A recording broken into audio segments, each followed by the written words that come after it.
But you know what? The fact of the matter is, it's just so frustrating because I just want to be able to say, like, God's going to deal with them, but it feels like God never deals with them. And at the same time, I'm glad he doesn't because I don't want him to deal with me in a negative manner. And it's just, I don't know. I feel like Jonah, and Jonah's like, all these people are saved from death, and then Jonah's over there, whining about the fact that these people who can't tell their right hand from their left are saved from death and much cattle and animals. And so I feel like Jonah, and I'm just frustrated with all these people that just, I try to run from God because I don't want anything to do with all this, Hello, Silverwolf. I'll send you a link in a minute if you want. I'm just gonna eat real quick.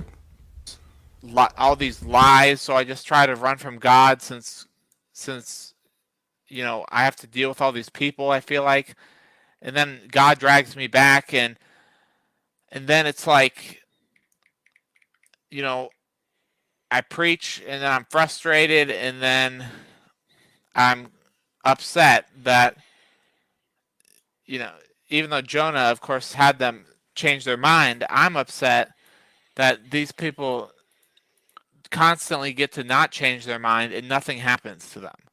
They get to preach these lies and believe these lies, and you know what the only thing they're good for to me is, and not to be selfish or anything, but the only thing they're good for to me is to make me doubt myself and make me think, oh, these people claim to search the truth too, and why do they come to such wildly different conclusions than I? Maybe it's because they're not studying it. Maybe because they're not seeking the truth as diligent as I. Or maybe I'm just the one that's crazy. And see, that's the question that's constantly going through my mind, constantly for years. I just can't stop asking myself the question: have I just lost it? Am I just insane? Is the reason that I believe these things because I'm insane? Especially when I come to a new realization that usually builds on the past realizations I had, like universal reconciliation builds on that which I already believed about the state of the dead, and destruction and Gehenna and all sorts of things. The type of universal reconciliation I now believe builds on all those things and just has a fuller picture of the whole thing. And so my point though is that you know there came a time where I was like, okay, well, anyone who believes in hell is totally confused and lost their mind, or is brainwashed essentially. And I hope that I can come to the truth about whether universalism is true or not, and I believe it is. But I hope that I can come to that truth and eventually settle and understand, hey, this is what the Bible teaches or doesn't teach, and be settled in my mind and be okay with it. But right now I'm in that learning and understanding phase of something new, to where whenever I hear all these stupid people teaching stupid false things and mocking me and just hurting me. I mean, these people are constantly hurting me, bullying me. And you know, Christians are the biggest bullies of them all, trust me. And but anyway, I just want the truth. And I need to stop fellowshipping with these wicked, false teaching people. Because if they're not willing to study and question things, why should I hang out with people that won't question things? Why? Someone told me today, who was bullying me, and you know just he bullied me so hard that that the host of the chat threw me out, and I didn't even do anything. And he's like, "Well, this guy's always talking about this. This guy, what was I talking about?" I'll say what's up to Gorilla's Random Thoughts. I see Sandy. I see Underdogs. It says you sent me a text. I did not get a text from you, man. I just looked up. Oh wait, okay, I see it now. Is this live now? I can't check this one. I'll have to send it to myself. Underdogs. I see your text now. Christian Carpenter, what is up? Just having a Salisbury steak and potatoes while I listen to this guy. Apparently he freaked out in Praise's stream the other night or something. I don't know. I wasn't there for it.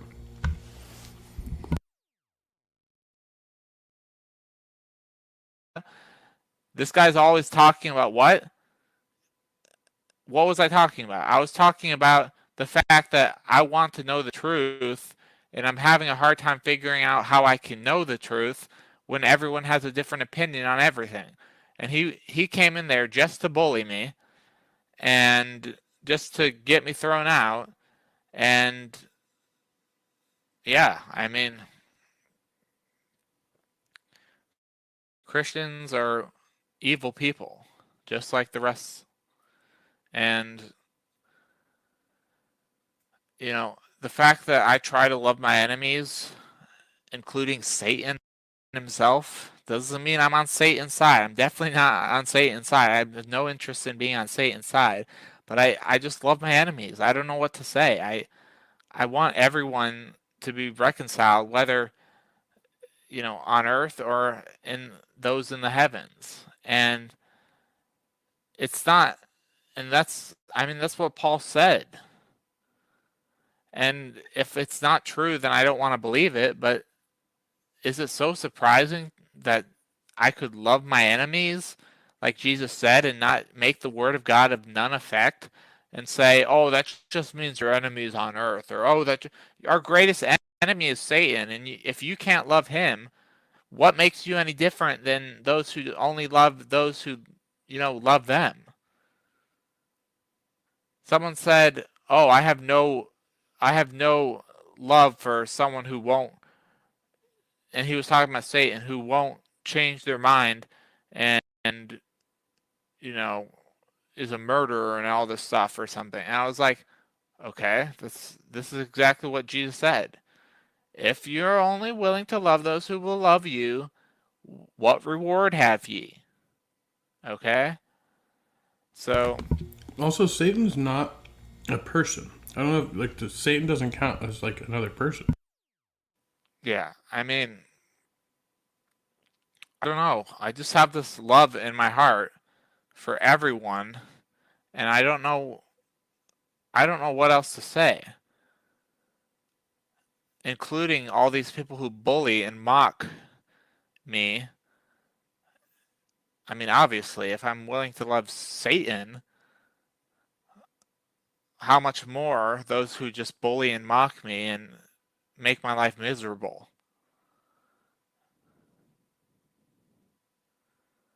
And of course, I don't want to over exaggerate, but my point, the biggest thing they make me miserable in is just the fact that whenever these people claim to be looking for the truth and they won't even make any progress and change their mind about anything, it's it becomes a stumbling block to me. It really does. I don't know how to get over the stumbling block. I'm trying so hard to get over the stumbling block, but it's constantly nagging me and constantly in my mind. I can't I'll sleep for I won't be able to get out of bed so many days because of this stumbling block in my head.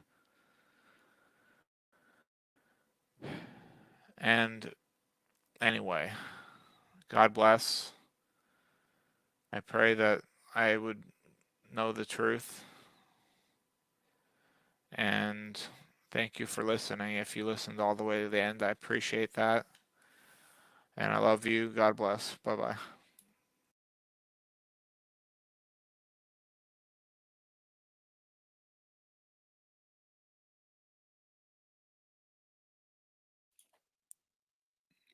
Any comments, anyone? If anyone's here.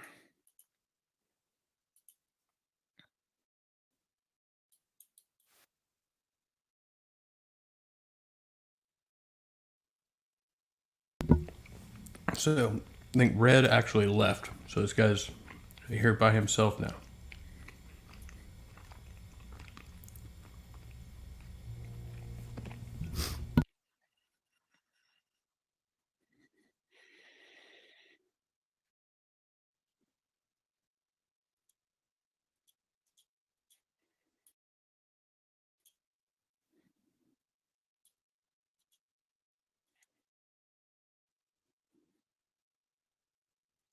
Should I send him a hail Satan? Oh no.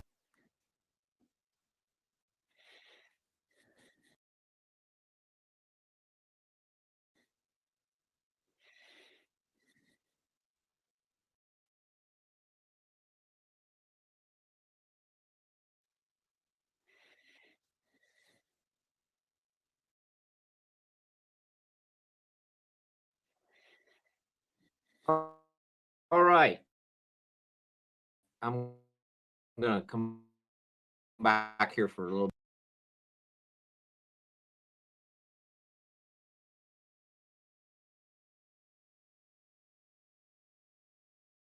bit.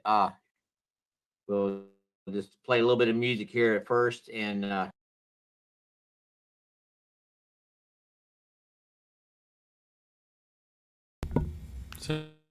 Sounds like a good plan. get to the next little section here.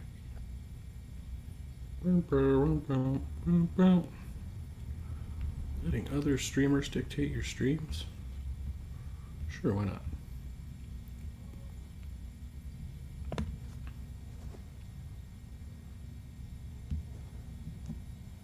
Global controls will have to be imposed, and a world governing body will be created to enforce them. Crises precipitate change.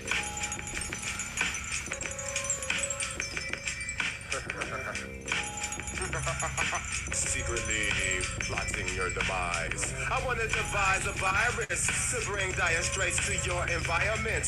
Crush your corporations with a mild touch. Trash your whole computer system and revert it to papyrus. I want to make a super virus strong enough to cause blackouts in every single metropolis. Cause they don't want to unify us. So fuck it. Total anarchy and can nobody stop us. You see, late in the evening, fucked up on my computer and my mind starts roaming. I create like a heathen. The first cycles of this virus I can send through a modem. Infiltration hit your station.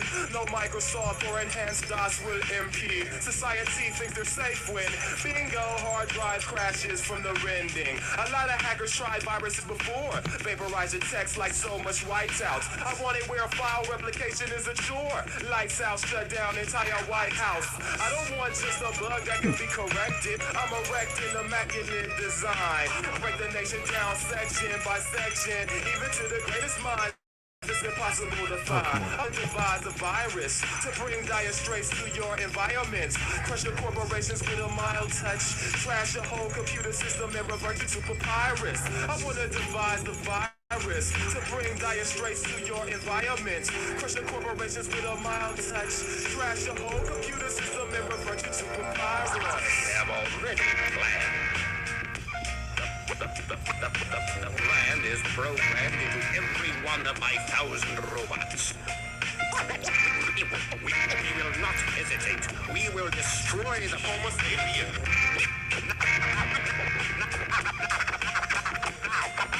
Please stay where you are.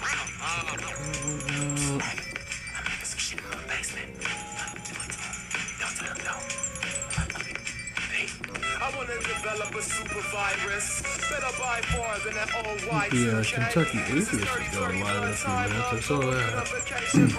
What do they?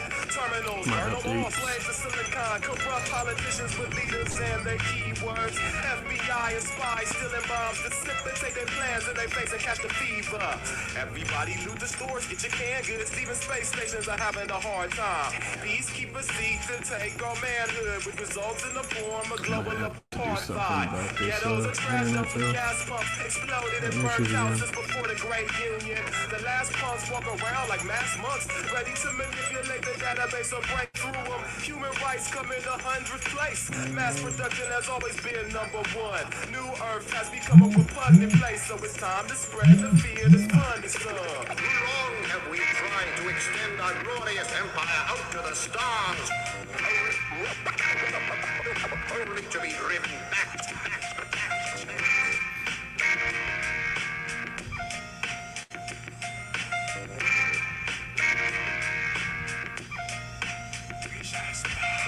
I want to devise a virus to bring dire straits to your environment. Crush the corporations with a mild touch. Trash the whole computer system and revert it to papyrus. I want to devise a virus to bring dire straits to your environment. Crush the corporations with a mild touch. Trash the whole computer system and revert it to papyrus.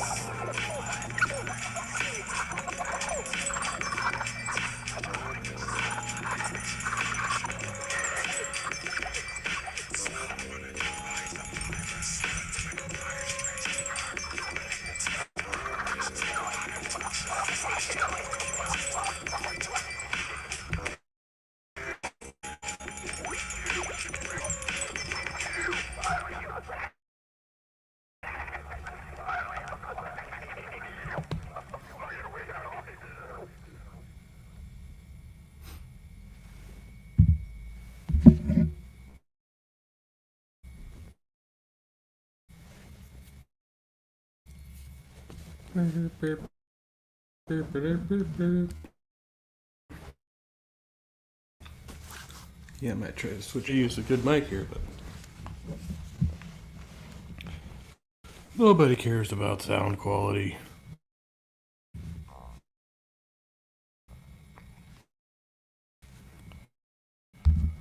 All about the internet lag.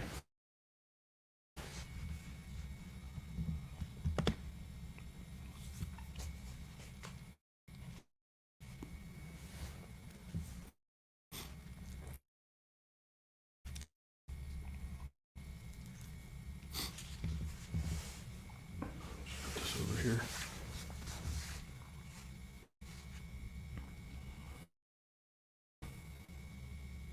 Just call customer support.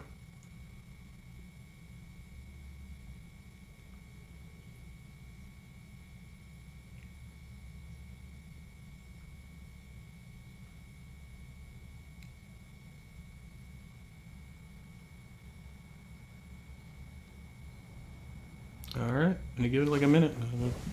I don't know. I'm gonna do something. You watch. I'm gonna do something about this. I don't know what it is, but it's gonna be something.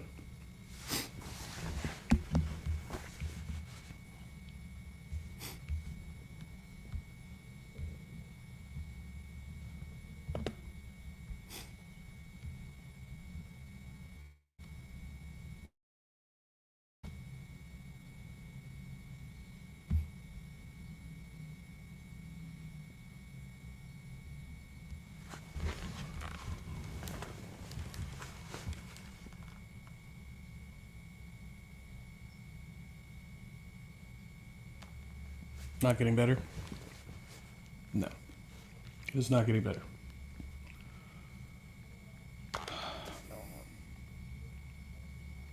No, what the? Oh my goodness. Most frustrating shit ever.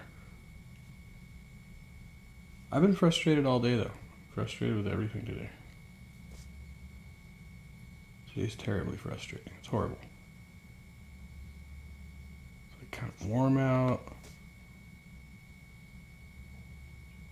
I'm sweating just sitting here.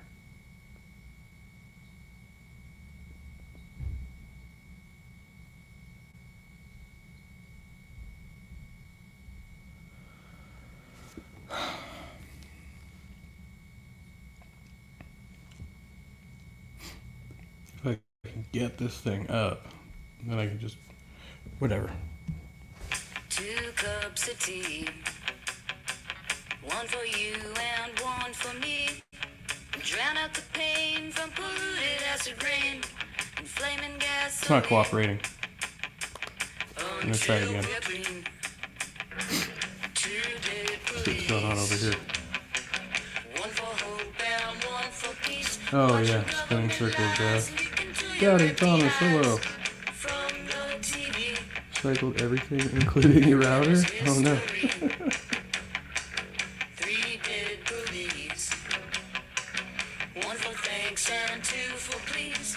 In every single town, every officer is down. All dead police. Alright, is it gonna work? Yeah, I'm just gonna reload.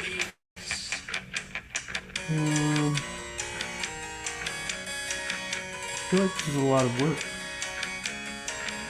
Like a lot of work that's gonna take place right now. It's not really a lot of work, but it seems like a lot of work. Okay.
Coming in and you find a body. In this case, you come in and you find a universe. We don't know what even the all the candidate explanations are because we haven't answered that question. And if we did know all the candidate explanations, presumably we would have figured out among them which one was the correct one. But we don't, like with a murder, have evidence of gods before, but we do with murders. And if you come across a body, the only thing that you do conclude at first is, I've found a body. And so right now, all I conclude is, I've found a universe. And then there are other things that we've demonstrated and we've observed. If the body has a bruise on its face that looks responsible for the death, I might say, I see a bruise. Candidate explanation, bludgeoning. Or, look at that rock he might have. Or, look at that rock. Okay. Oh shit. Okay. I gotta do this one. Alright. Trying to fix this whole fucking thing.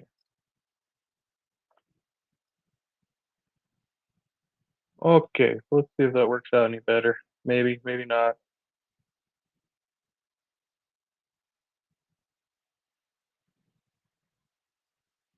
Wait, what would I do? Wait, I missed something. Oh, no, I won't lose anything. It's okay. Everything's gonna be all right. Oh, there are two of me. Not again. Okay. Now let's see if we can go to the video we're supposed to be watching here. We have two in the watch later list. Hey, Kentucky Atheist is live. Go say hi.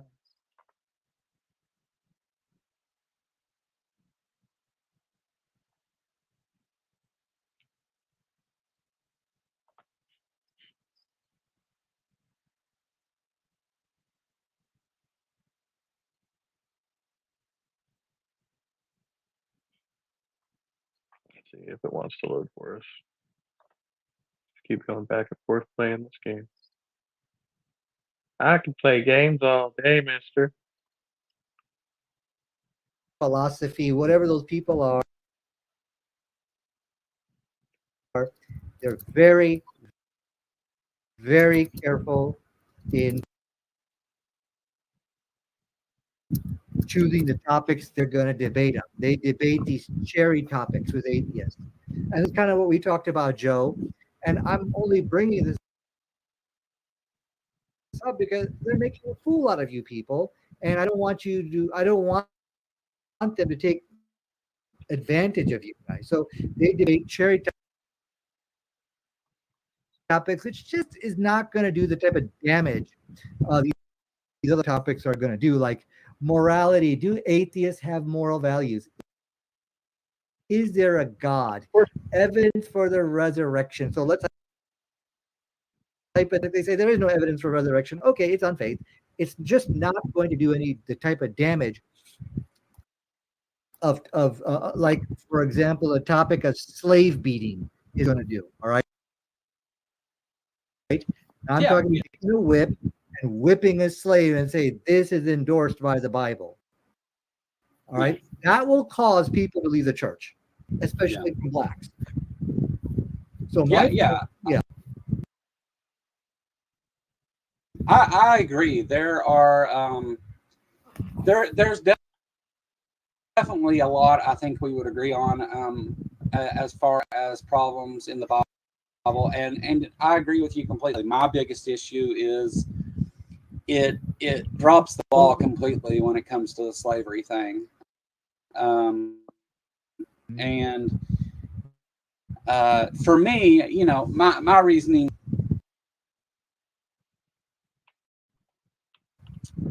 for having such a problem with it is this is supposed to be like the foundation, the laws and the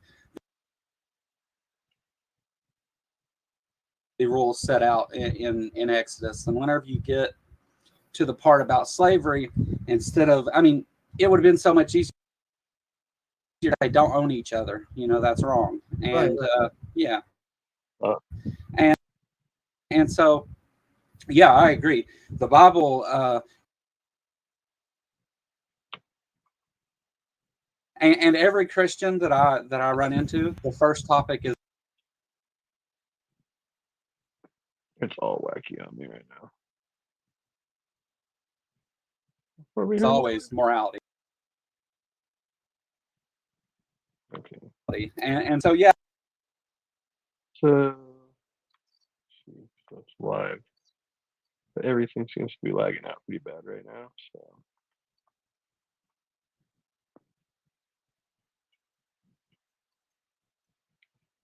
it may just be the case that the internet doesn't want to cooperate with what I want to do today. I have to figure out something else. Which is like par for the course today. Trying to figure out how to record some tracks, get some decent audio. I'm having issues with my guitar. Issues with everything. I don't know. I'm an analog kind of guy. I don't get all this digital stuff. So I really need to just go get like a analog type recorder and then learn how to interface it. I tried to download this program. It's supposed to be an easy like sound recorder thing that did not work.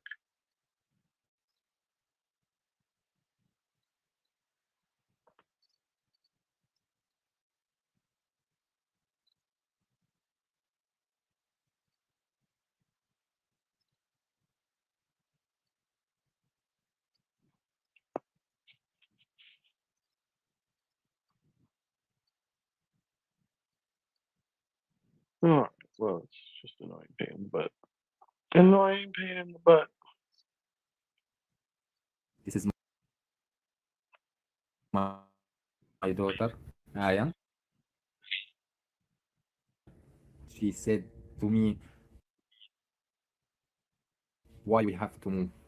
When we get back to our home, I don't have the answer. My experience for myself and my family, I evacuated 9 times.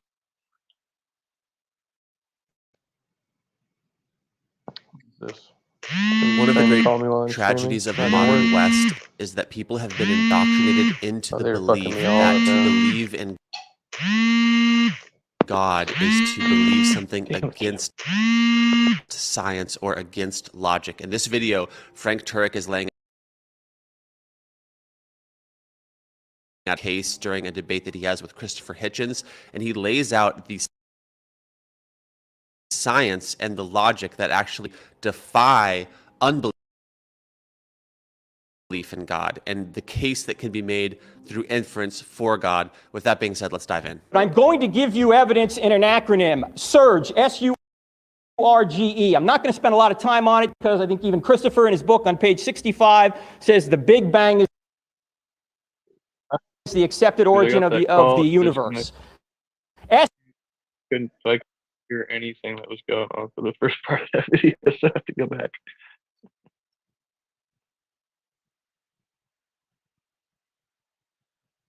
I'm sorry. Is this a okay, so it's actually his commentary on this. I thought this was just the Frank Turek lecture.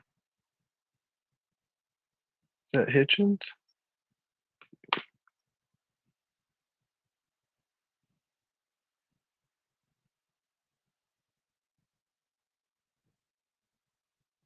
I will come on with it now.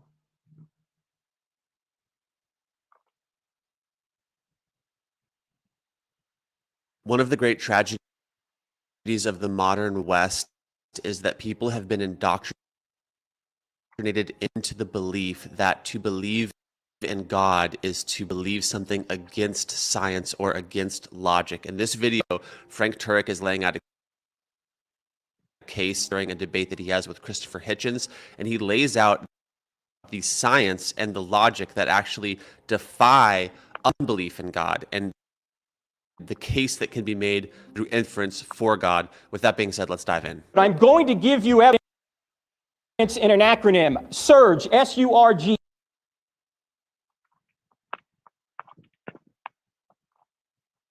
The anti-log ape. I love it. Yes. I love the way he introduced the video. He was right. He was right. I mean, I guess it's, not entirely anti-scientific to, believe in invisible beings and, like that exist outside of existence and stuff like that. I mean, I don't know if it's as bad as, flat Earth. GE. I'm not going to spend a lot of time on it because I think even Christopher in his book on page 65 says the Big Bang is the accepted origin of the universe. S stands for the second law of thermodynamics, that the universe is running down. As that sun is up there, it is burning out. Ultimately, we will go to heat death, as Christopher has said in his book. Well, if the universe is eternal, that sun would have burned out a long time ago.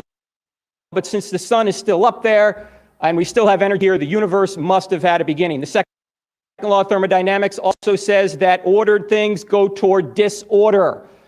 It affects the school. We have to paint the walls. We have to put gas in our car.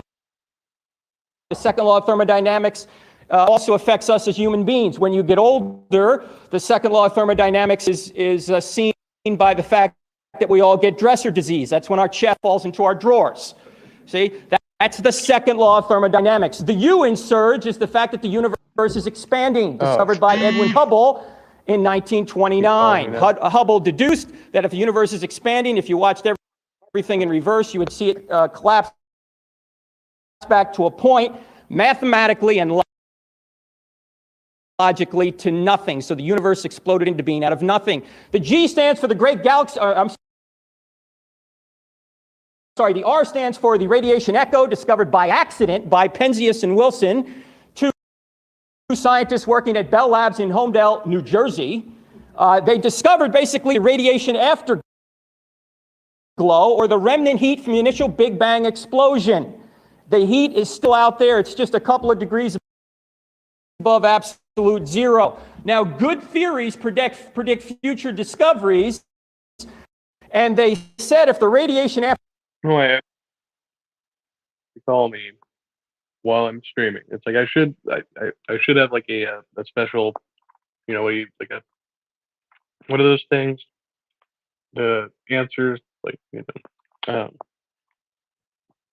Anyway, and so every time that happens, right, it disconnects my Bluetooth, even though my notifications are off.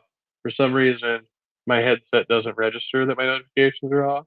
And so it starts trying to notify me, and then it disconnects the Bluetooth, and then I have to change the settings again in the in StreamYard. So that's what keeps happening.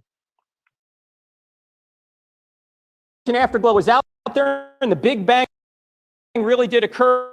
We ought to find very fine temperature variations among the radiation afterglow. So they sent up a satellite in 1989 to circle the Earth. It's called the Kobe Space Satellite, to measure this radiation afterglow. And for 3 years, they found nothing until they tuned their instruments just a little bit more precisely and found that there were temperature variations in the radiation afterglow, and they were down to 1 part in 100,000. George Smoot, the leader of the expedition, said, if you're religious, it's like looking at God. Stephen Hawking said this is the greatest discovery of cosmology, perhaps the greatest discovery of all time. Those temperature variations allowed galaxies to ultimately form so we could ultimately be here.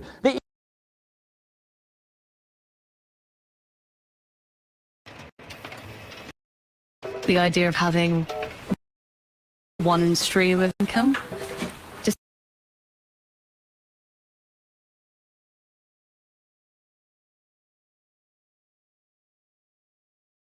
The E in surge stands for Einstein's theory of general relativity, which says time, space, and matter are correlative. You can't have space without time. You can't have time without space and matter.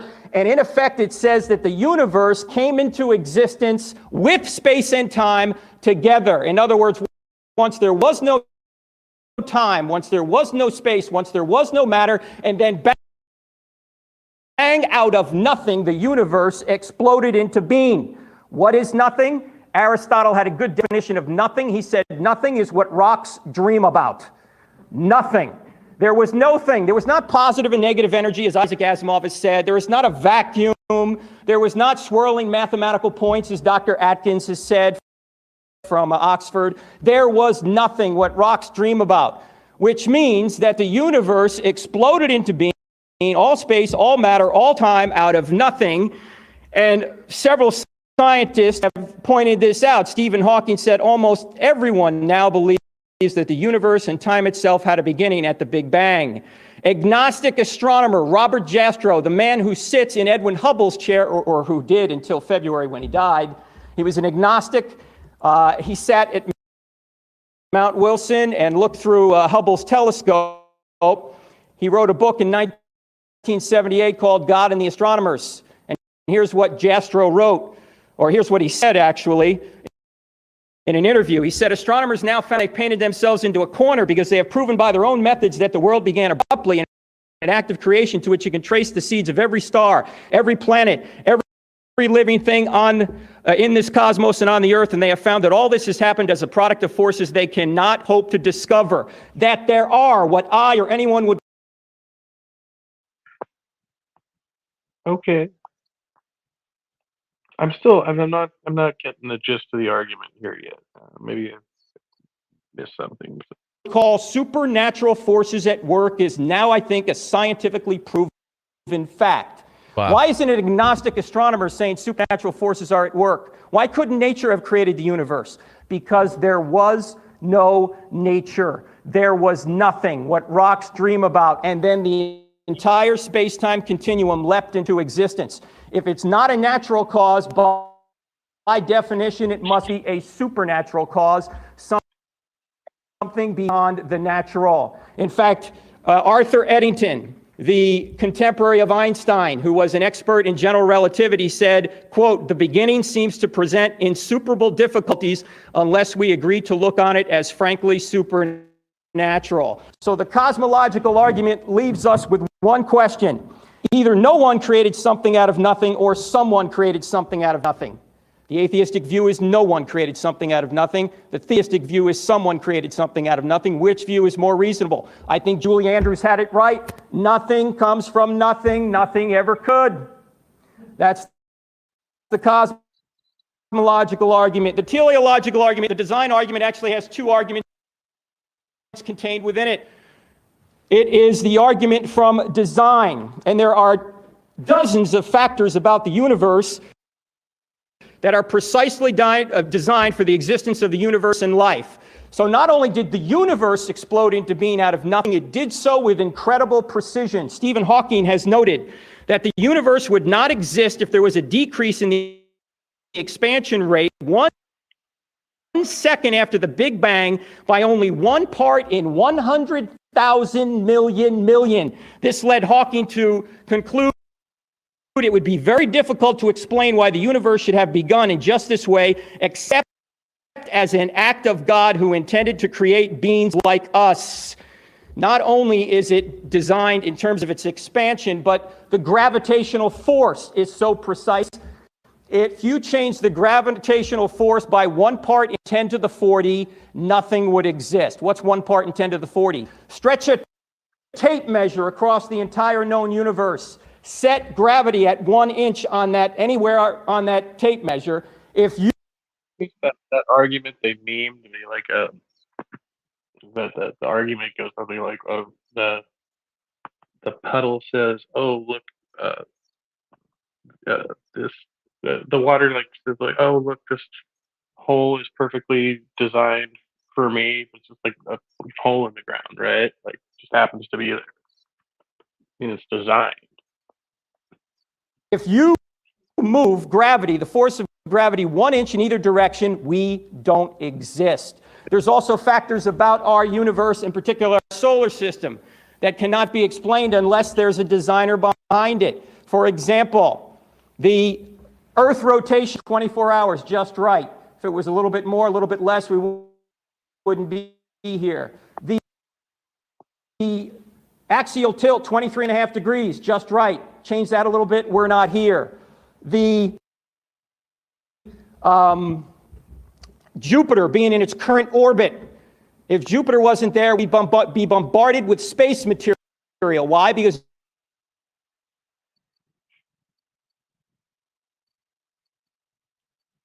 Jupiter acts as a cosmic vacuum cleaner. It attracts all the craziest. The man who co-discovered the R in surge, the radiation afterglow, said this: astronomy leads us to a unique event, a universe which was created out of nothing, one with the very delicate balance needed to provide exactly the right conditions required to permit life, and one which as an underlying, one might say, and one which has an underlying, one might say, supernatural plan.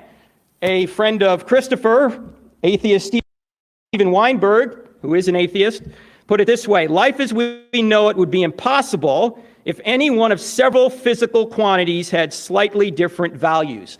So not only is the universe precisely tweaked, and by the way, there would be no life unless the universe was precisely fine-tuned, as I just mentioned, but life itself is designed. Let me take you to your breakfast table for just a second. Suppose you wanted to have a bowl of alphabet cereal. You're a teenager, and you come downstairs, have a bowl of alphabet cereal, and you see the alphabet cereal's knocked over, and the letters from the alphabet cereal are spelled out on the placemat, and it spells, "Take out the garbage, Mom." What are you going to assume? Cat knocked the box over? Earthquake shook the house? Or are you going to say, no, that's intelligent design for an intelligent being? Or let's say you're laying out on the beach and you see in the clouds, "Drink Coke." What are you going to assume? Unusual cloud formation? No, you're going to say there has to be a skywriter up there, even if you didn't see him. Why? Because messages only come from minds. Well, it turns out there's a message in all life called DNA. We all know about it. All life has a message. I have DNA, you have DNA, a banana has DNA. In Darwin's day, it was not known how incredibly complex, simple,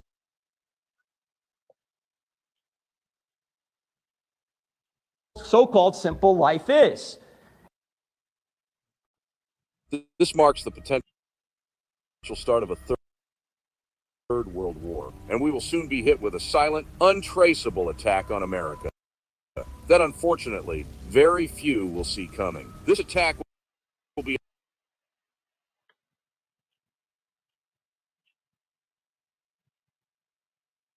Oh yeah. I was hearing things for a second too. And they thought that maybe simple life could come together without intelligent intervention, and ultimately natural selection could take over. It's the theory of macroevolution. I'm sure you've heard of it, from the goo to you via the zoo, from the infantile to the reptile to the crocodile to the gentile. That's the theory of macroevolution. The problem is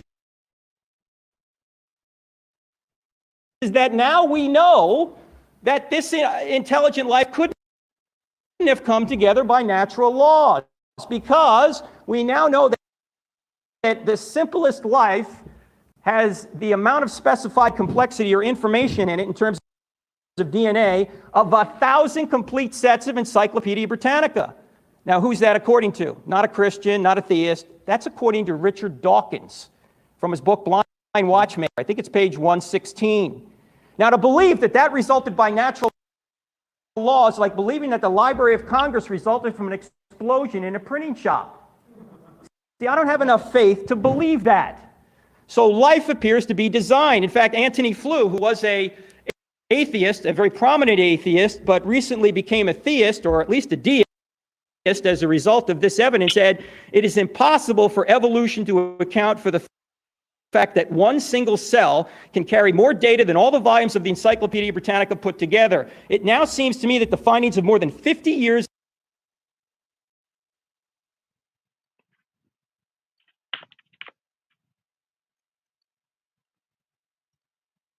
Shall I compare thee to a summer's day? Thou art more lovely and more temperate. Rough winds do shake during the darling buds of May, and summer's lease hath all too short a date.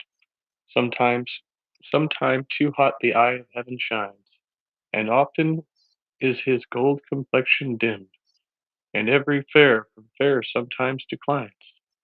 By chance our nature's changing course untrimmed, but thy eternal summer shall not fade, nor lose possession of that fair thou owest. Nor shall death brag thou wanderest in his shade, when in eternal lines to time thou growest. So long as men can breathe or eyes can see, so long lives this, and this gives life to thee. years of DNA research have provided materials for a new and enormously powerful argument from design. How am I doing on time, Dean? 5 minutes. Okay, thank you. Design is so prevalent that even people like Francis Crick, the co-discoverer of DNA, Sir Fred Hoyle, who coined the term Big Bang in a derisive way, are now, or were, proponents of panspermia. Seeds everywhere, in other words, that life got deposited here by aliens, which is just how... I just love the word panspermia. It just has a ring to it. Yeah, great. of a backhanded way of saying that there's no way we know how life came by natural causes here. There must be aliens out there that brought it here, which of course just puts the question off one more step. Where did the aliens come from, right? There's a lot more on the design argument, but I'm running out of time here. Let me just give you one quote from Chandra Wickramasinghe, who is a student of Sir Fred Hoyle. He said, "The emergence of life from a primordial soup on Earth is merely an article of faith." Sir Fred Hoyle said, "A common sense interpretation of the facts suggests that a super intellect has monkeyed with physics as well as chemistry and biology, and that there are no blind forces worth speaking about in nature." I just want to suggest the idea that it is not a matter of science or mathematics or logic that prevents people from believing in God. It is some predetermined a priori notion about what God is like, and the fact that he is not the type of God who someone wants to worship. To go from a pure abstract conversation about whether or not God does exist is only really part of the equation. What is now important is to say, what is this God really like? And if you have a bad view of who God is, then you're not going to want to believe in him. And there have been many different studies that have shown that a person's willingness to believe in something is directly tied to their desire to believe in that thing. I really think that this is essential to understanding the prevalence of atheism, or even the rise of atheism that some people are talking about, or the religiously unaffiliated. But to me, again, I think it comes back to a bad view of who God is that is not rooted in God's actual reality, but it is rooted in some human failure that has been done on behalf of God. So my plea to you watching this video, if you are finding yourself in the position of being an atheist or a seeker or a skeptic, is to go and look to Jesus. Look to the life of Jesus. Actually, just read the gospel according to John if you haven't, and see if you find any error in his ways, or see if there is a ring of truth through the life of Jesus that reflects what we would expect to find from a perfectly good, loving, and powerful creator of the universe and of our species here on little old planet Earth. Read the gospel according to John. And also, one other sort of suggestion within that is, don't be among the people who looked into his face and said, "Crucify him." Don't be on that side of history. Be on the side that sees their need for this God becoming a man and dying as a savior for humanity in the face of human moral failure. We talk about the problem of evil, but don't we all contribute to it? And that is where Jesus becomes relevant, because the creator God has entered our story and has made a way for imperfect people to be joined to a perfect God.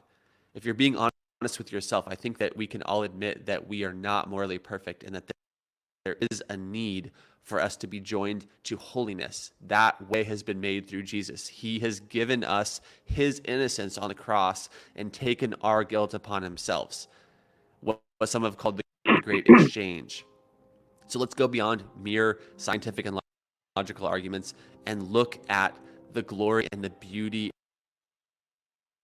and the story of what God has done for humanity in Christ on the cross and in his resurrection.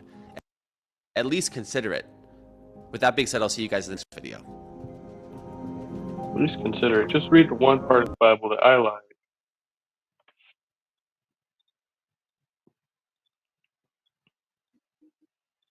Hello. Hello. How's it going? Do what? I said, how's it going? It's another day. It's another day. I got me one of these infused pre-roll here. Just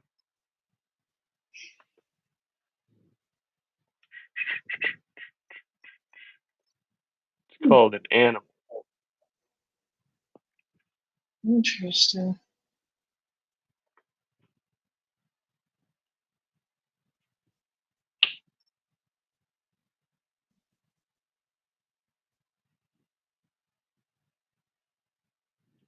How you doing today? I'm doing a lot better than last week, that's for sure. Yeah, things mellow out at work.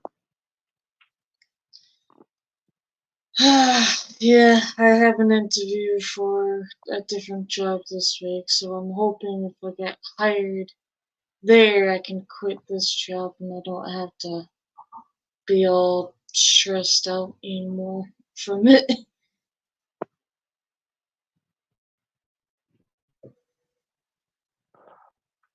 Yeah, for sure.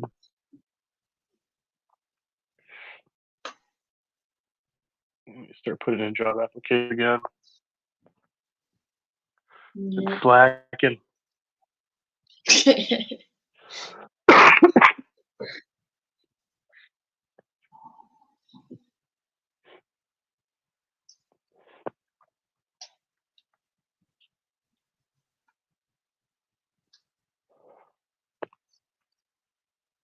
Do you ever watch HBO's channel? I've seen some like people showing his stream on their channel, but like I don't think I've actually gone to his stream. So I've heard of him. Oh I yeah, just don't know much about him. got some interesting stuff. He was arguing with Joe earlier. Watching that for a little bit. Oh God. Oh Jill.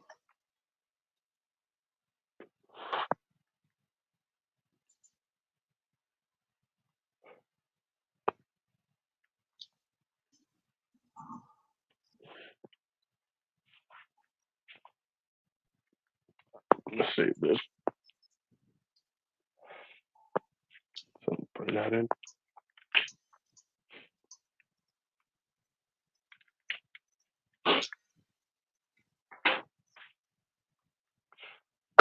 Yeah, I don't know if my internet connection is going to improve here or not. So, yeah, I was going to watch this No. stupid cupcake video.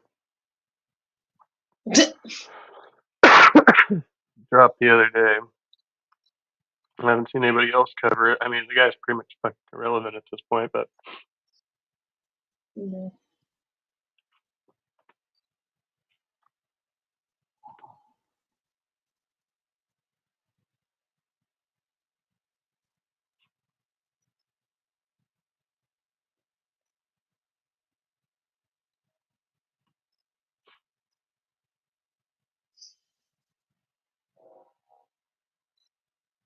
yeah, I still don't know if it's going to work or not.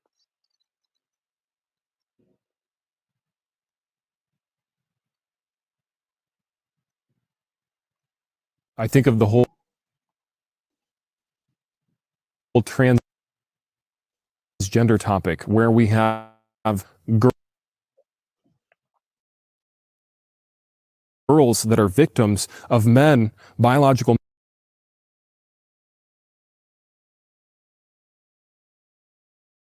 to their bathrooms, pretending to be women, parading as women.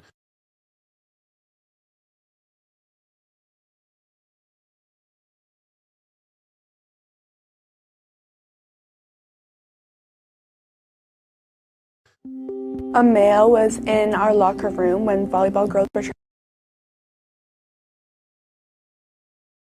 trying to get changed. After I asked him to leave, he didn't, and later looked over at girls with their shirts off, and it made many people uncomfortable and feel violated. I left as soon as I could in a panic. I was the first one inside the locker room at the time, and the trans student came in.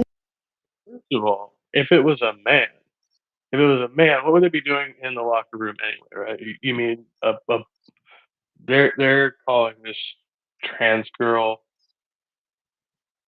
this other young person a man, right? I guess the first thing. It wouldn't be a man.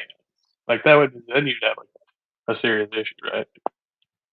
Yeah, I agree.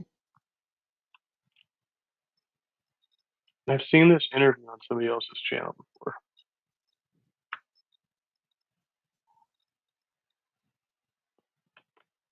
And walked into a separate part of the locker room and went and changed while the girls were in the main part of the locker room changing as well.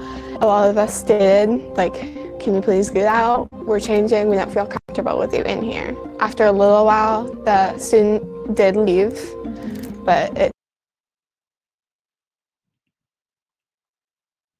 took a little bit for the student to leave, and a lot of us were not comfortable with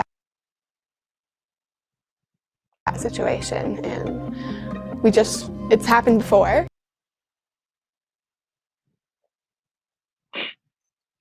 And so we want it just to be changed, really. You can buy a shirt that says there are more than two genders, but guess what? You can only buy it in a male or female size. If there's so many different genders,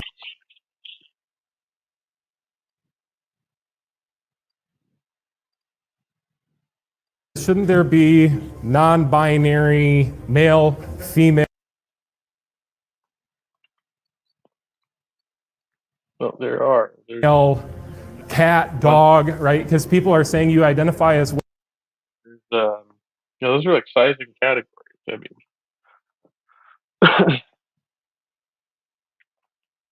and then they have, they don't call them non-binary; they call it something else. But there are like non-sex clothing types.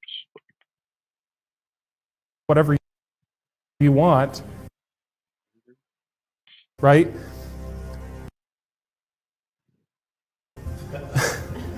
It's unbelievable. The reason there's not more than two genders is because science has shown us that there's only male and female bones, okay? There's only male and female chromosomes. I'm not even sure that those are like male and female skeletons. They've got a larger and smaller skeleton. I have to look at it a little bit closer. The pelvis would be different. This is what science has shown us. We're talking about biology. We're talking about genetics.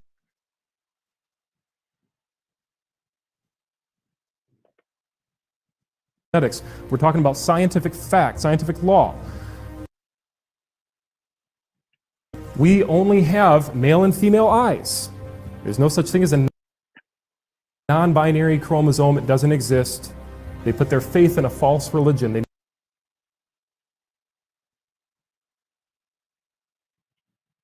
Everything to have their eyes open to the truth. There's only male and female muscles. You say, well, why does this debate matter? Who cares what they do in their own privacy? It's not private, it's in public. They're trying to infiltrate women's sports. That affects everyone. They're trying to get into women's prisons. They identify as a woman. Look, you're going to trust some criminal, some crime. You're going to trust them to tell you the truth about gender? Well, is only concerned about trans women, men infiltrating women's space. You're not concerned about trans men. It's like it's all these like dirty men trying to masquerade as women.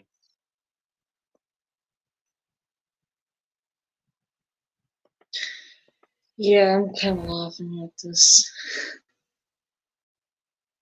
Yeah, dude's something else. Yeah. Look at this. They want to go into women's locker rooms, women's bathrooms. You talk about bigotry, that's bigotry. They say, you're bigoted. No, I'm not bigoted for accepting people for what they are. I would be a bigot if I accepted people for what they're not, if I lied to people. We shouldn't lie to people. Don't buy into this game of literal charades. Look, if a guy puts on high heels and a skirt, it doesn't mean he's a woman. It means he's masquerading as a woman. He's a counterfeit. We're dealing with an issue right now where there's a biological guy that's been using the girls' locker room, and all these people are pushing back against it a lot. Has this happened before at the high school? It's happened in the bathrooms a lot. Definitely more in the bathroom. In the bathrooms as opposed to the locker rooms. Yeah. So have you ever been in one of the bathrooms or locker rooms and a biological male who identifies as a transgender student came in? Yes, but they didn't identify as trans. They said that they were gay, so that they weren't attracted to me, so they were allowed in. Oh, wow. So gay male students have been using the girls' bathrooms? In the past years, yes. Wow. How did they get away with that? I don't even believe that. I think that's a fucking lie. That doesn't. I don't think that's something that would even happen. Yeah, I call bullshit on that myself. Yeah.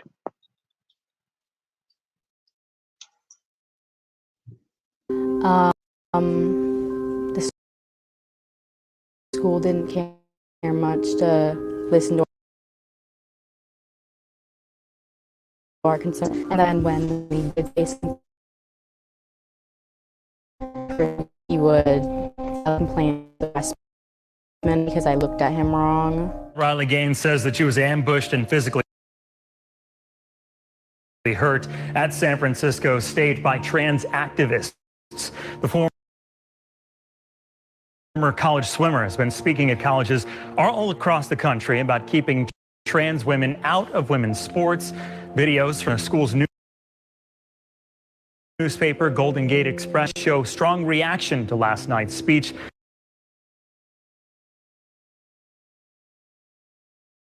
The university now says the situation is under investigation.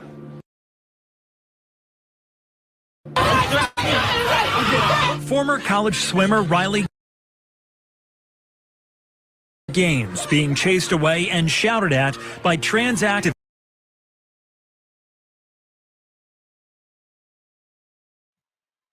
Hey, what's up, King Bo? Howdy, howdy. Hi, Bone.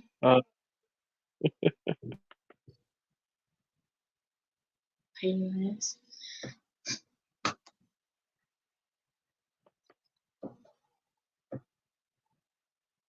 All right, let's see. There's only about a minute left. I'm gonna try to get through this.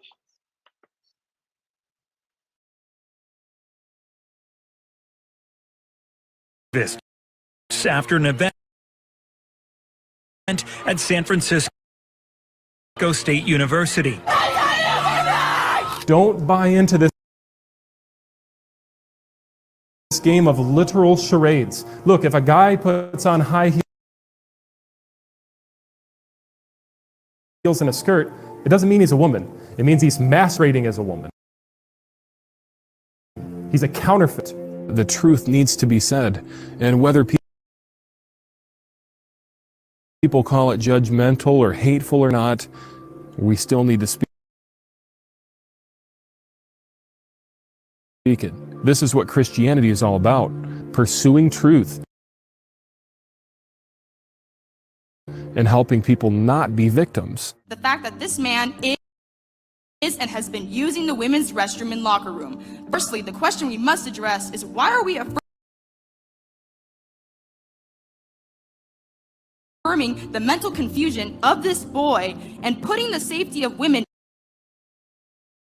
in jeopardy by allowing mentally confused men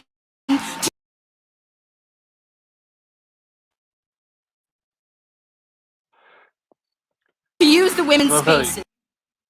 Boy and girl and man and woman like interchangeably, like they're not differentiating the fact that they're all youths essentially, right? In the scenario, like you imagine like there's like adult men in the bathroom with little girls, or or whatever. Like I don't know, it's all painted this this particular way. Mm.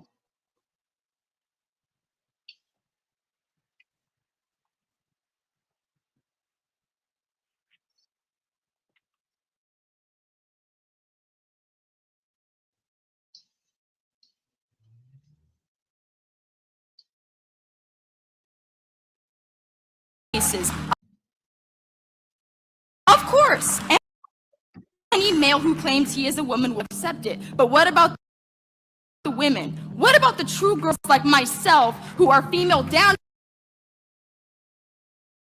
to our DNA? Why don't we ever get a say in whether or not we are comfortable with this? The truth is, we aren't. The majority of us aren't, and yet nothing has been done to protect the safety of these women.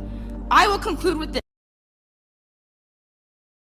It all starts with you. You are in charge of the safety of us women and the kids of our parents. So please do something about it. Thank you.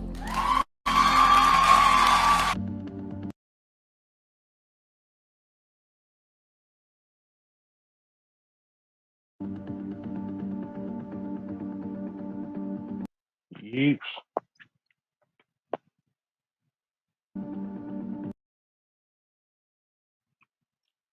That's Matt Powell's little ditty. I About was Epic Gang. definitely interested.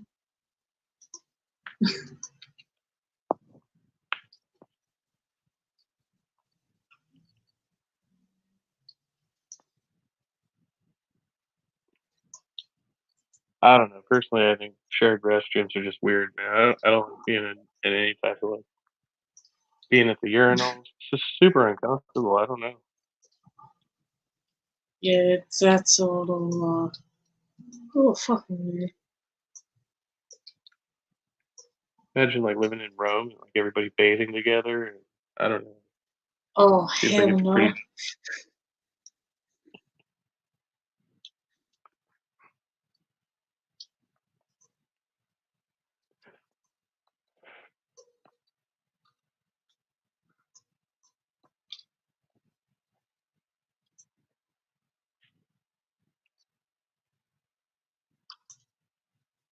Let's see.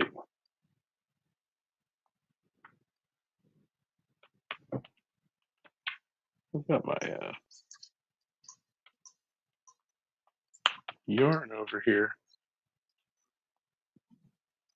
I saw my needles the other day. Ready? Oh yeah, that's right. They're in the case over there. Need to start learning to knit. Got my knitting tools. Have you ever Nice, knitted? nice. It's funny because there was a thing. I don't know if they actually still exist.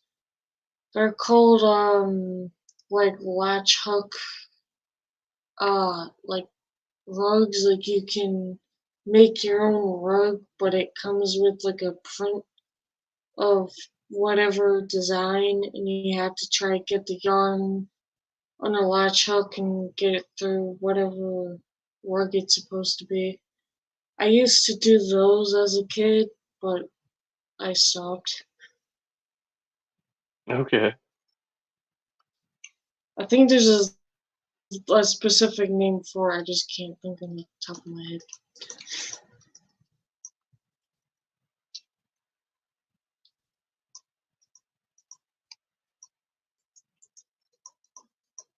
It's not crochet? No, I actually have one in my closet right now. as a matter of fact.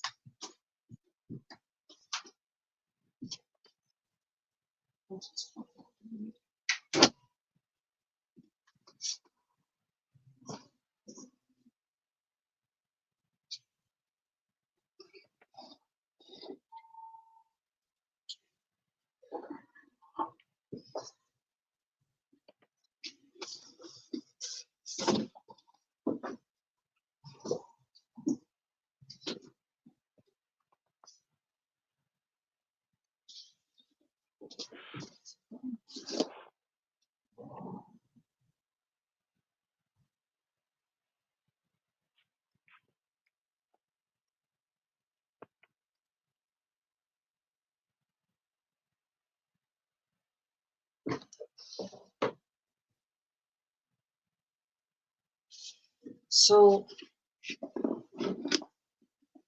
they look like this. Oh, hold on. And I'm off the screen. One. it, Oh, okay. I can see it now. yeah, so it's supposed to look like that, and it comes with like these different colored little strips of yarn. So it's just like a normal rug that it's kind of like crochet, but not really.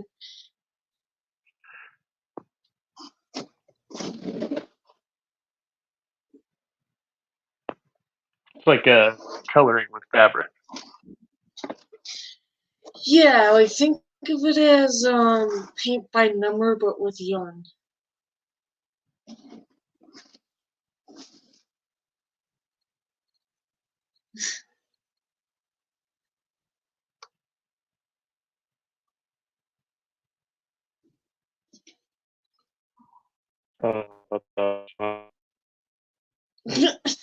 Oh, I just see that pop up and I'm like, the hell?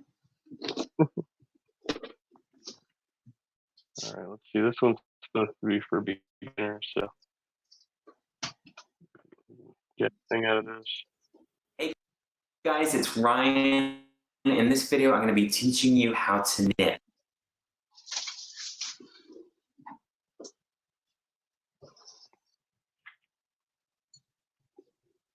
I'm going to go over all of the basics and keep it pretty simple because contrary to popular belief, knitting is actually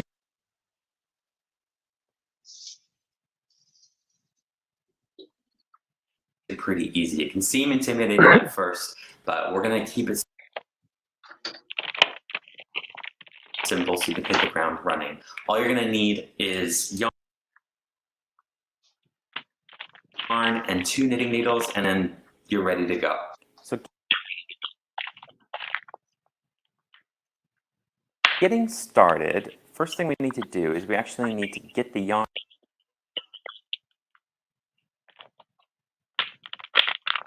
onto the needles in the first place. So you want to take the tail end of the yarn. The tail end of the yarn is the end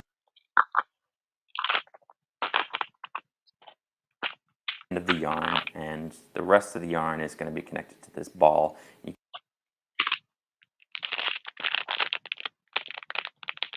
can just kind of let that be, and just pull out enough yarn to be comfortable to work with. I always end up with like a pile of loose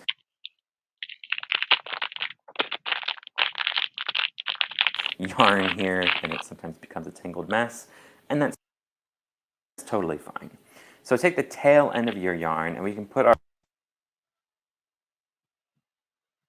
our needles aside for now. What we're going to do is we need to make a slip knot on the end of this yarn. So to make Okay, so I'm slightly confused because I opened this up and then so it's like a little travel kit, right? Like all this stuff in it. Turn the camera on, that would help. Like this, it's like tiny. And so, but these came in the kit, and it says knitting needles on the package. But then it's like this. And, so these are significantly different, obviously, than the other needles I saw. And then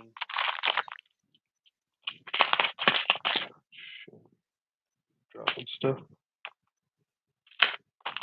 Separately, I got these. Not sure what these ones I've never seen this. are. So specifically, it's this Stainless steel circular set for making sweater, shawl, or scarf. And they look like this. Like all these bendy things. Different. Yeah, I don't know.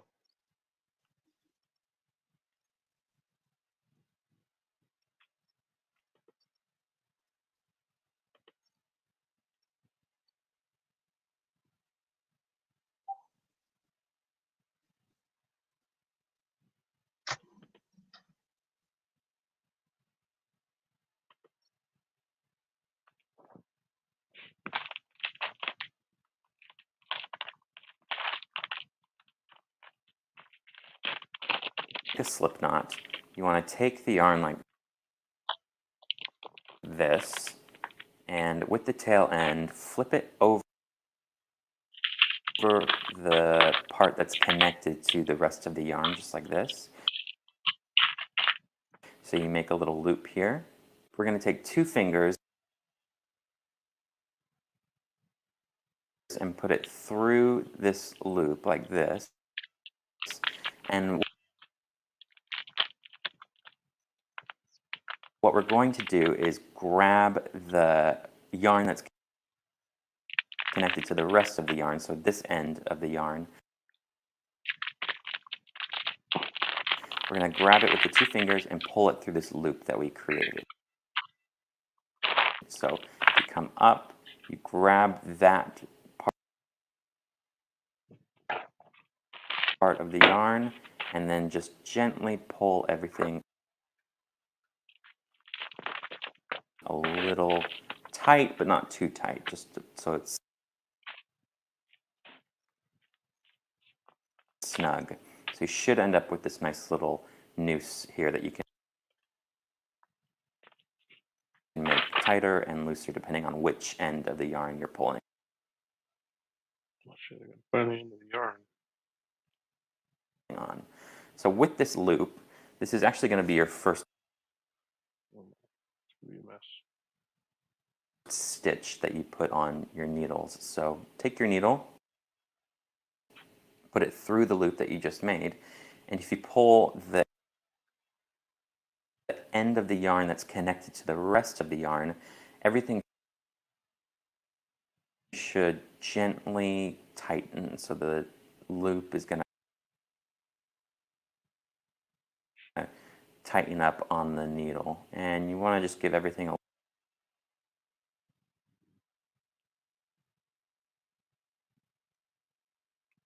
reteach myself to tie a slip knot. little bit of a tug so it's nice and snug. Not too tight because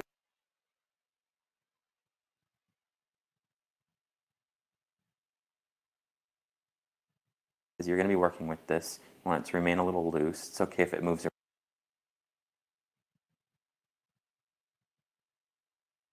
around a little bit, but just make sure that it's closed up on the needle. So this first loop is actually going to be the first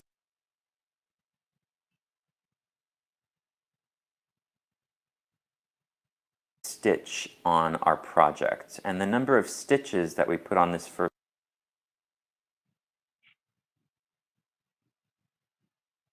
needle is going to determine the width of whatever it is you're knitting. So if it's a scarf and you have maybe about 20 or so stitches, then you're looking at a scarf that's going to be about this wide.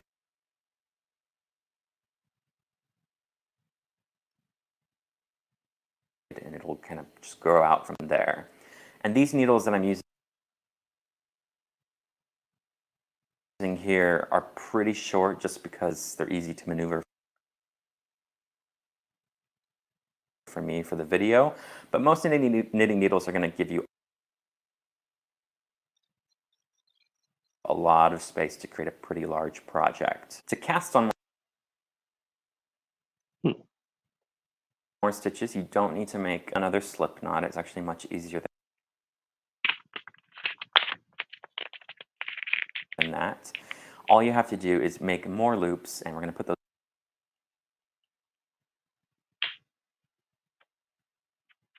loops onto this needle. Important note that I should have mentioned at the beginning also is that I am right-handed, so all of my instructions are going to kind of cater towards right-handed people. If you're left-handed,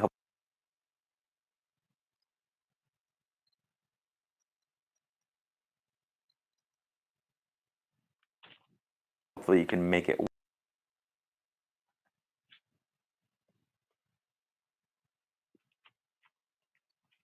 the video in a mirror or something. But hopefully left-handed people figure out. it's easy to follow along as well. So to get more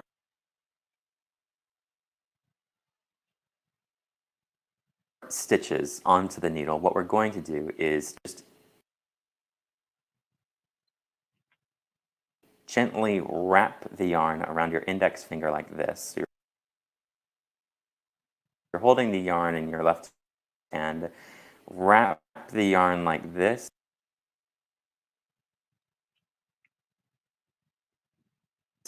and it naturally is going to create a little loop around your index. Okay, so I'm kind of trying to Finger figure like out that. the logistics of this. Which is pissing me off. So wait. So the thing you're making should be like equal to the length of the needle? Because these are some short needles. Yeah, I don't feel like that. I've never seen the needles that you have. I've seen the needles that the guy in the video has. My mom crochets, so I don't know what needles that she's using. Yeah, and he said even the ones he has on this camera are short, and those are like, I mean, now if I'm going with the other ones, like these are longer than those are, but they have a little wire in the middle rather than being Yeah. solid. See if I can find anything on the internet about it.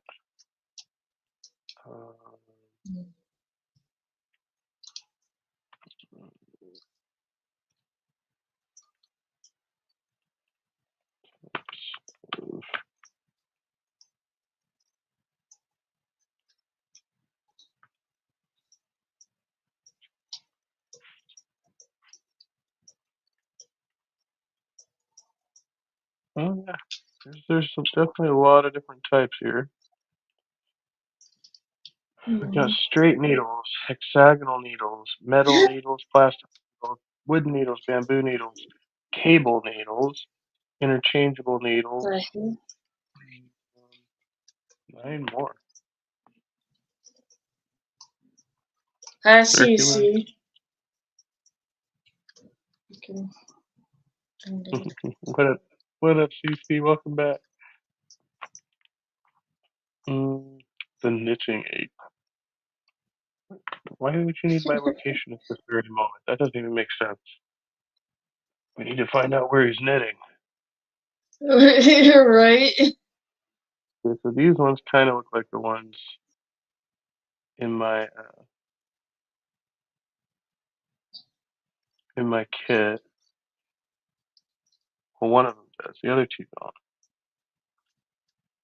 So, did your kit come with yarn, or do you have to buy yarn separately? Well, that's what I'm wondering. I'm thinking maybe I need to get another set. Like, because the ones I have don't look like these. Looks like it depends on what I'm trying to make. And it's not like it's going to be hard to get them, right? Pretty easy to get knitting needles. It Wondering what depends I do. on where. Yeah, well, I go to a craft store or something. I don't know. Yeah, I know that yarn is like expensive over where I'm at. Yeah, I've got the yarn. I have the slip knot tied. So I figured that part out. Okay.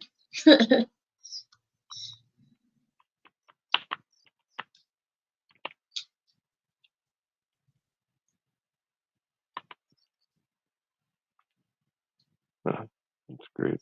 Trying to Google this. It says Can you travel with? Oh yeah, they've got like little tiny ones, keychain size ones. So apparently you can, like a little mitten or change purse or something. Hmm.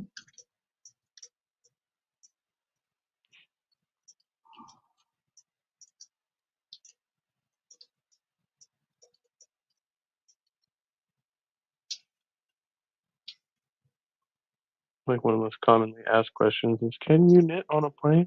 Can you bring knitting needles on a plane?" I don't know. That's a good question.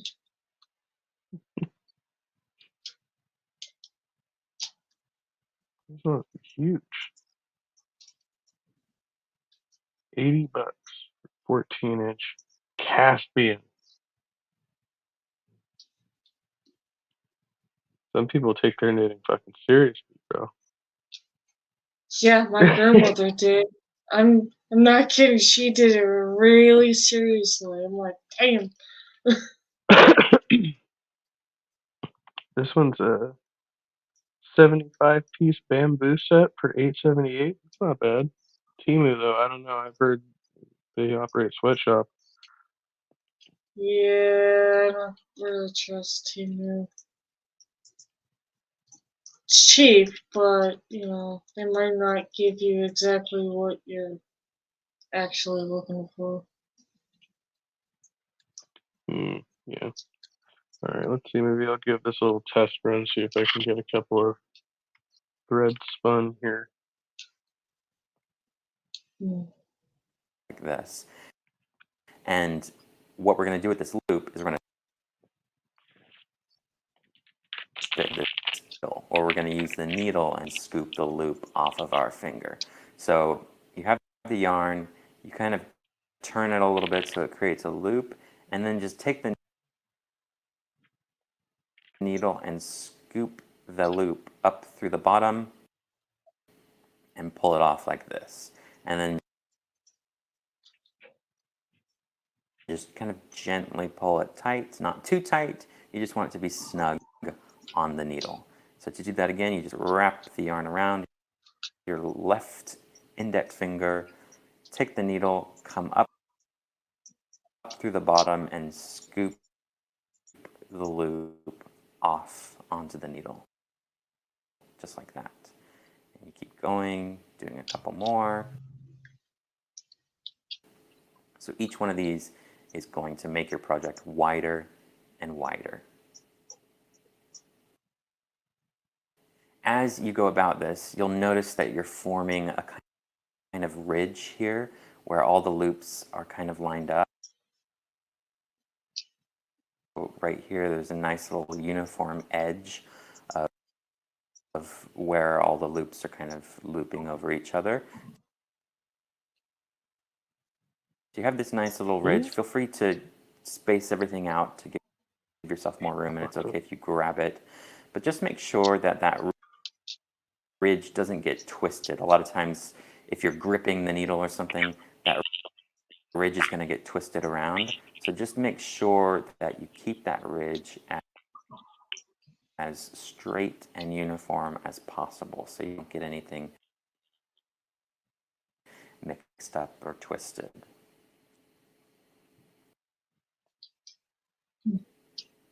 Okay, I missed something here. Hold on.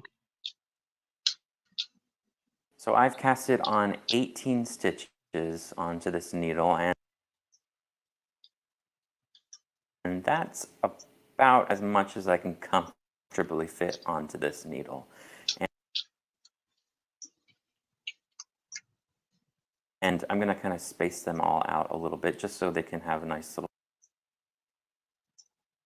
room to breathe between the stitches. Once you have the number of stitches casted on that you want, what we're going to do is we're going to turn the needle around just like this.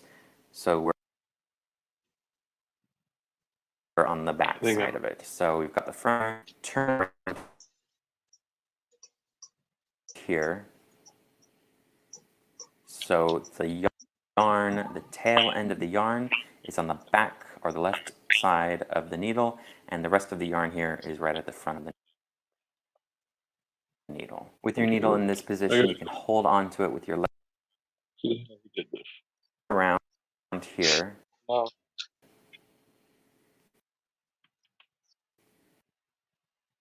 Have the number of stitches casted on that you want.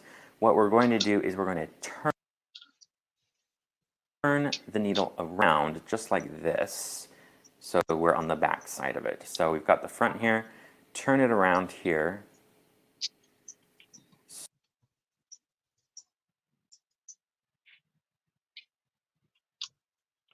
I do the loop thing. Come on. You grab it wider and wider. They keep getting On wider. your left index finger, take the needle, come up through the bottom and scoop the loop off onto the needle, just like that. And you keep going, doing a couple more. So each one of these is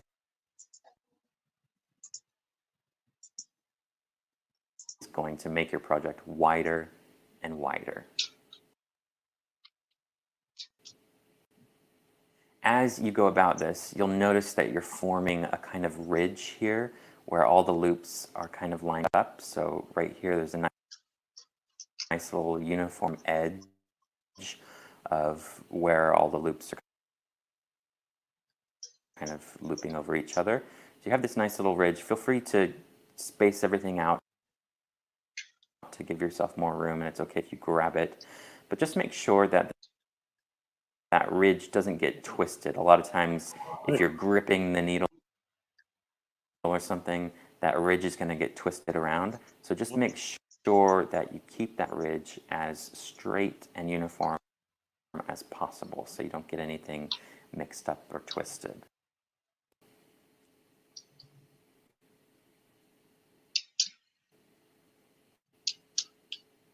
So I've casted on 18 stitches onto this needle, and that's about as much as I can fit onto this needle. And I'm going to kind of space them all out a little bit just so they can have a nice little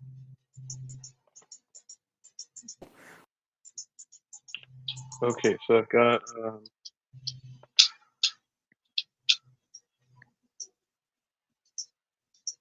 that's you. I was like, what?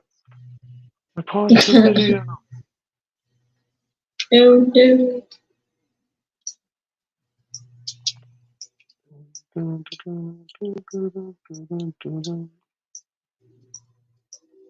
Aside from the fact that it's like this, see, but it's like this hook needle, which I guess they do make some that are kind of like this for different things. 1, 2, 3, 4, 5, 6, 7, 8, 9, 10, 11, 12. It's got kind of spunky tail. We can cut that off, right? See? There's a ridge. Yeah, man. Good job.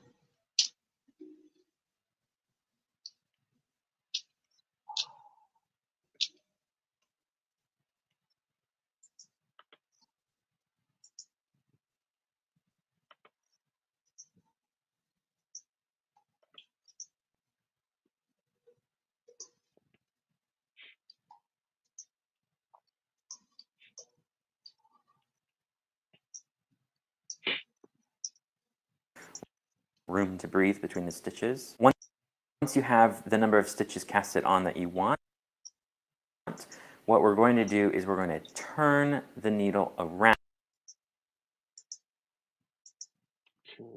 just like this. So we're on the back side of it. So we've got the front here, turn it around here.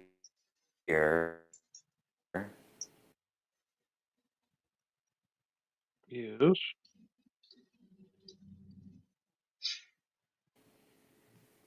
So the yarn, the tail end of the yarn is on the back or the left side of the needle, and the rest of the yarn here is right at the front of the needle. With your needle in this position, you can hold on to it with your left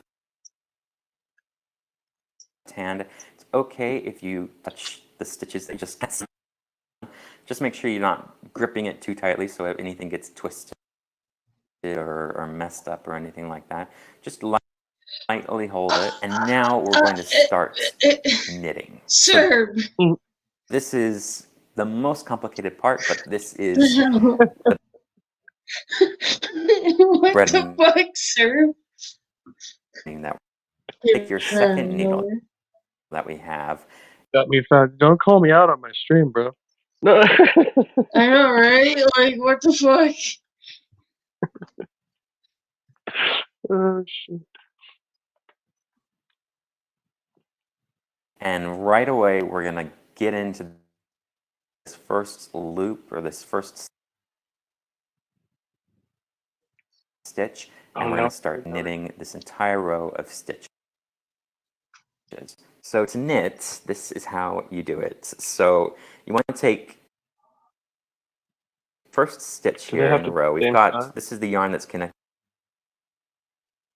to the rest of it. Make sure you're not using the tail end of the yarn because that's not going to give you anything to work with.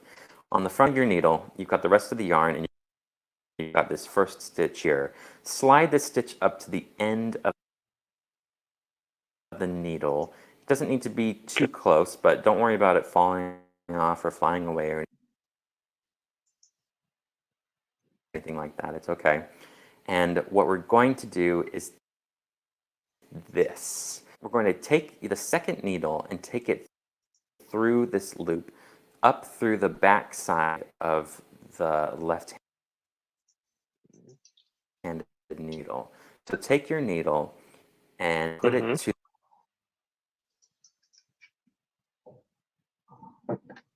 the left side of the first stitch and scoop it through the loop along the back side of the left needle, just like this.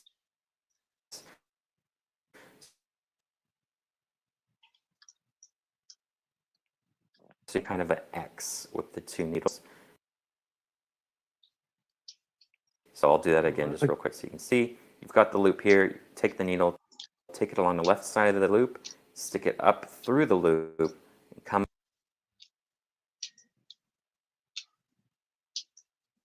up along the back side of the two needles. And then once you have that X, you're going to take the yarn here. This is the yarn that's connected to everything else, the rest of the ball of yarn. And we're going to loop it around the back right needle, just like this.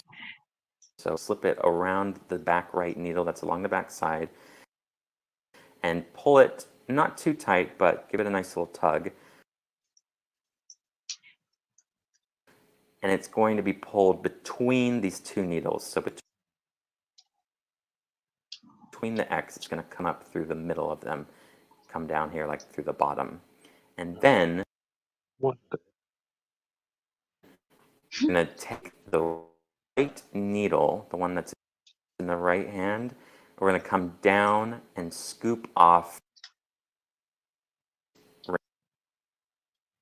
that's in the right hand. We're going to come down. This is wizardry. What's just magic? And then you're going to take the right needle, the one that's in the right hand, we're going to come down and scoop off this remaining loop. So come down through the loop, come up along the left side like this, and pull it off the left needle completely. And if you pull everything a little tight, it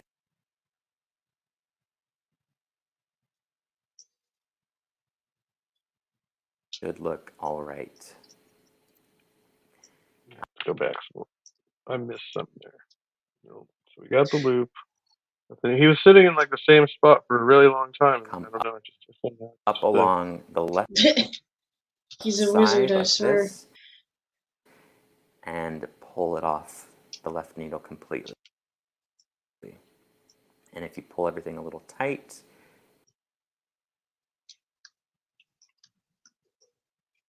it should look all right. So that is knitting. It's kind of crazy. It can be really weird and intimidating. And this does not, especially since this is just our first row, it does not look like we did anything. But I promise you it's going to get much clearer and easier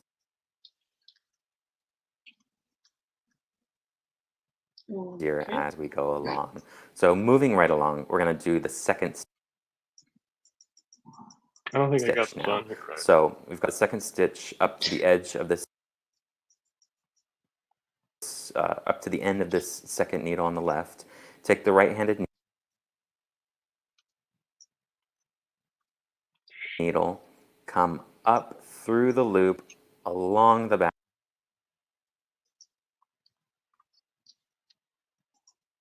side. So you form a kind of X here, and then take your yarn, wrap it around the right needle in the back, What the? and go through the two needles, so it's falling between the X, and then take your right needle, go down through that loop, and we're just going to scoop it off. So we've got the right needle here, just going to go through the loop again and scoop it off like this. It sounds really, really complicated. This. I know it's probably So one more not time. as complicated as it seems, but yeah, it's getting a little frustrating right now. Yeah.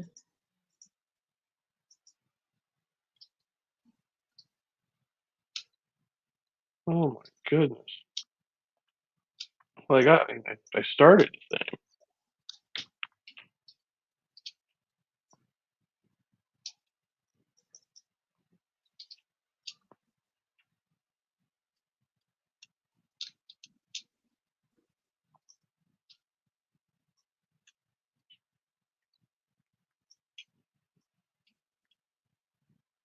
Thought about trying to send Serb a link, but I don't know if we're on Discord.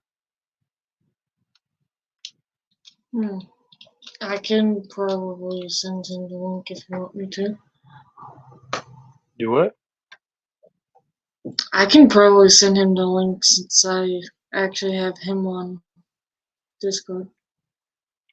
I don't know. I don't know if we want to debate about my mental health. You know. It's not that Yeah, deep. fair enough.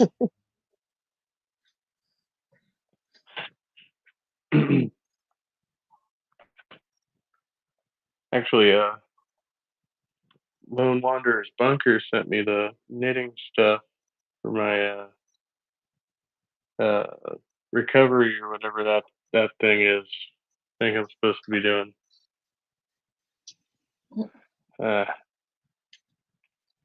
No, I thought about going back to the place, and I'm still like holding back. That was one of the people who tried to call me earlier, just trying to like keep tabs on me.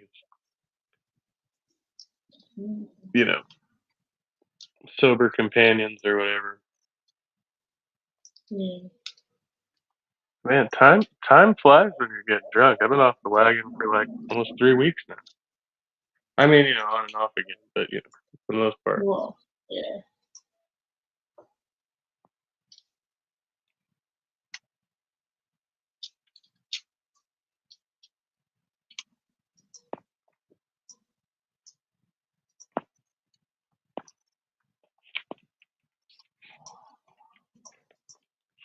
How long has it been sleeping? Oh, good question.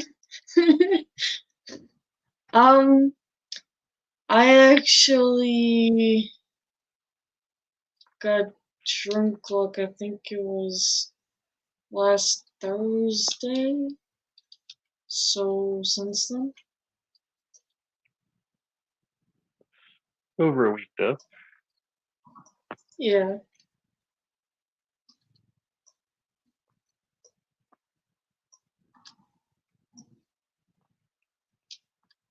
Looking back through my notebook, I kind of have the timeline established. Oops. So in here, according to this, go back. Nope, not there.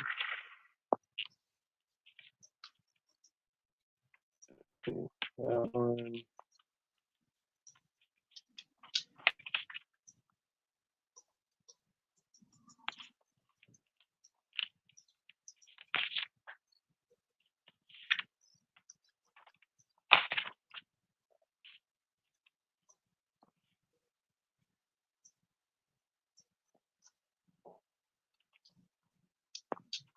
Yeah, so I was,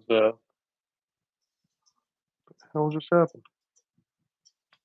I don't Computer's know. over here doing stuff. I did not press anything. Your computer's Literally possessed. don't need to watch that again, thank you.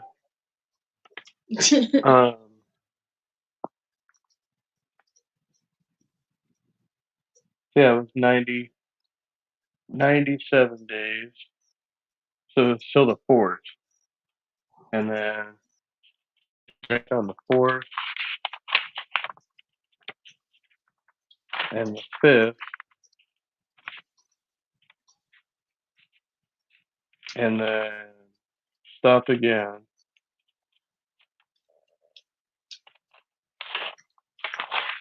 Yeah. Nice.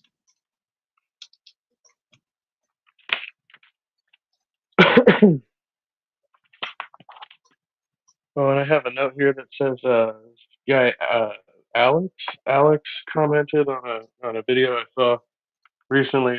One of my videos. The comment was kind of older when it was a video saying that I should do I should dress up like Saul from Better Call Saul. Oh my god. That's funny. Yeah, I think I want to try that.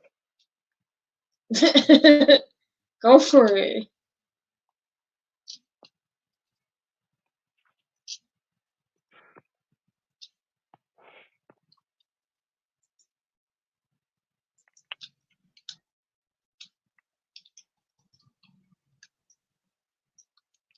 All right. Well, now it's just weird having 3 in here. I can't. Yeah. I guess I could just leave the room.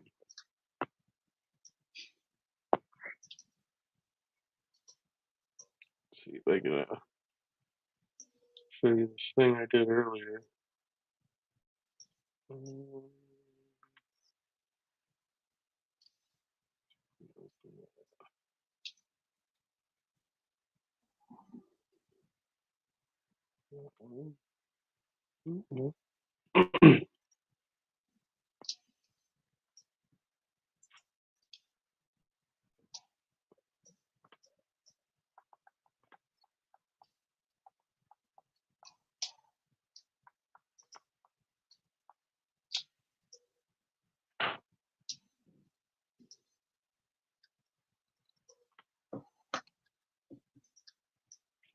Different windows you need to open that.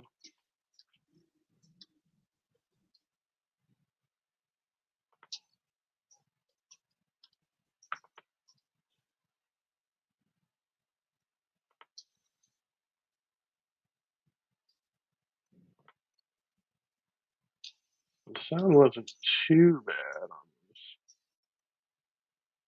Showing up there.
Not too bad, not too bad.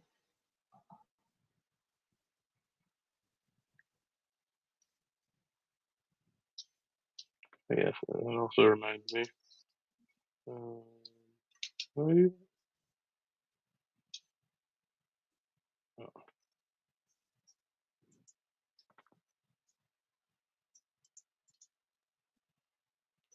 My bad. Trying to remember how to do things over here. Every once in a while, Technology is yeah. hard.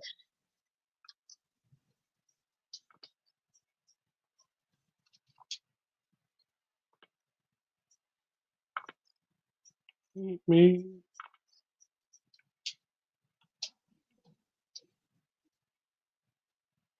What you got going on tonight? Anything fun?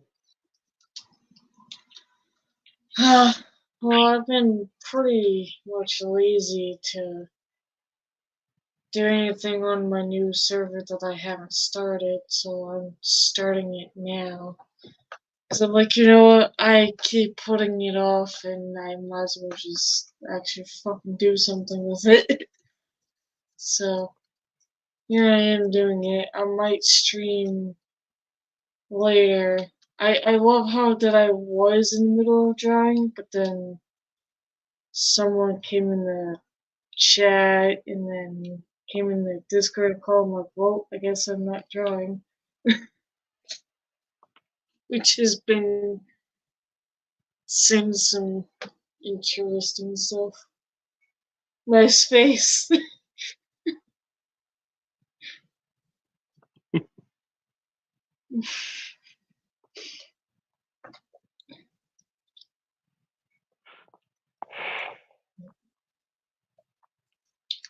Yeah, not too much, not a whole lot today. But I'm gonna try to continue to draw on stream later on. We'll see how that goes. That'd be good. Yeah. You should do that. Do that. You should go like right now and go like when you back to back continuous streams with them in your Discord or something. After I make it.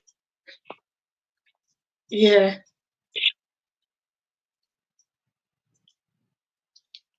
All right. Well, I guess I sign this thing off. The internet's giving me shit today. Halfway through this knitting thing. I don't know. I don't know what I'm gonna do with myself. Sunday. May stream again later. I don't know. Feeling a little pretty. So yeah. But good chat. Okay. Good chat. See you in a bit. Yeah. Much love to everyone in the chat. Christian Carpenter, Cerberus X, King Bum, and Doubting Thomas. Gorilla's Random Thoughts. Gorilla's Random Thoughts will be streaming tonight at 5. A couple hours here. Saw Underdogs there. Sent me a link to a new channel to go check out. So I'll probably check that one out next time. Okay. Yeah. All right.